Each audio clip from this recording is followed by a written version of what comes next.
No coração do século IX, em Tessalônica, nasceram dois irmãos que mudariam para sempre o panorama cultural e religioso da Europa Oriental.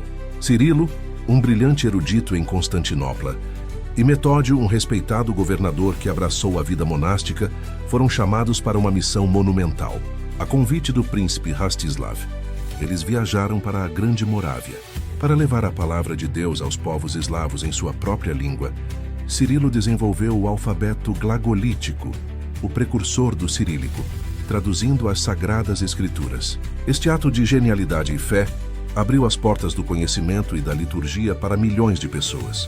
Seu trabalho enfrentou oposição, mas eles perseveraram, viajando até Roma para obter a aprovação do Papa Adriano II.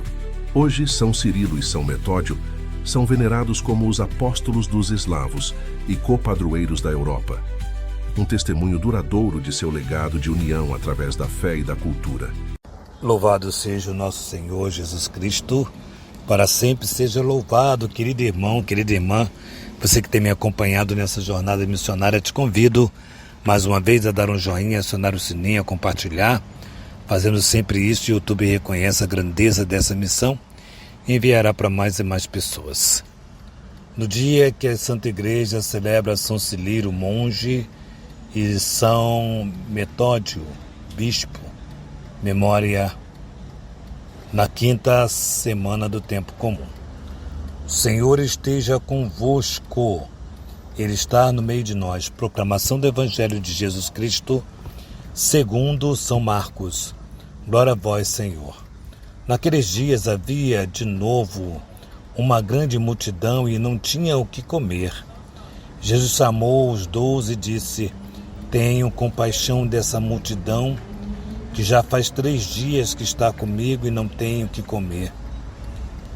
Eu os mandei para casa para comer. Vão desmaiar no caminho, porque muitos deles vieram de longe. Os discípulos disseram: como poderia alguém saciar-nos de pão aqui no deserto? Jesus perguntou: quantos pães tendes? Eles responderam: 7. Jesus mandou que a multidão se sentasse no chão e depois pegou os 7 pães e deu graças, partiu e deu aos seus discípulos dizendo para que distribuíssem, e eles distribuíram ao povo, que tinham também alguns peixinhos. Depois de pronunciar a bênção sobre eles, mandou que os distribuísse também. Comeram e ficaram satisfeitos. Recolheram 7 cestos com os pedaços que sobraram. Eram 4.000, ou mais ou menos, e Jesus distribuiu. Subindo logo na barca dos seus discípulos, Jesus foi para a região da Dinuta.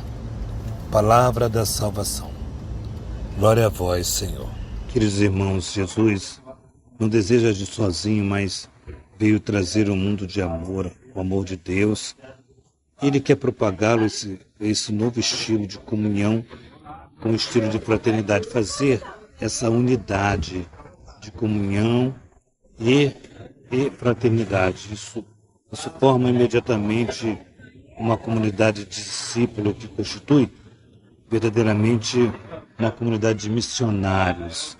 A missionalidade prepara imediatamente para a missão, para partir, ou seja, a finalidade não é uma socialização dos discípulos, não é o objetivo, mas o objetivo é o reino de Deus, o anúncio do reino de Deus. Também hoje se faz muito urgente esse anúncio. Quem são esses 72? Quem são esses 72 discípulos que foram enviados por Jesus? Claro que esses discípulos representam a pessoa do Senhor Jesus, mas também esses 72 representam os outros ministros ordenados, sacerdotes, diáconos, assim também como ampliando mais os agentes pastorais, as catequistas, aqueles que profundamente precisam dessa experiência, quer fazer com que essa experiência seja uma experiência real, uma experiência concreta. A evangelização precisa ser muito mais do que um falar somente, mas é um ide fazer discípulos. Por isso hoje nós somos provocados por o Evangelho de hoje, por a sensibilidade de Jesus, que olha profundamente para os discípulos e os envia para que onde ele mesmo deveria ir, os discípulos possam estar, os discípulos possam ir. Esse é um chamado, esse é um convite. E nós somos provocados por essa palavra para verdadeiramente acreditarmos nessa experiência profunda de que Deus quer nos fazer, que Deus quer nos levar, que Deus está profundamente nos convidando. Louvado seja o nosso Senhor Jesus Cristo, para sempre seja louvado. Que nossa patrona Santa Faustina nos enriqueça com o diário, que São José nos faça viver a profundidade da evangelização, que Maria Santíssima, Rainha do Clero, nos ajude a termos uma casa para cuidarmos de sacerdotes. Sustentai o Instituto Rainha do Clero. Em nome do Pai, do Filho e do Espírito Santo. Amém.